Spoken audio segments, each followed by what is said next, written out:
ఒక బౌల్‌లో ఒక 10 దాకా బాదం పప్పుల్ని వేసుకొని నానబెట్టుకోవాలండి. అలాగే ఇంకో బౌల్‌లో ఒక 5, 6 దాకా ఖర్జూరాలని వేసి నానబెట్టుకోవాలి. డేట్స్ అయితే మంచిది.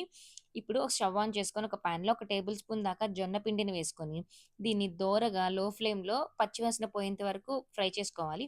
కొంచెం కలర్ చేంజ్ అయ్యాక ఇందులో ఒక కప్పు దాకా వాటర్ వేసుకొని, లో ఫ్లేమ్‌లోనే మనం బాగా బాయిల్ చేసుకోవాలండి.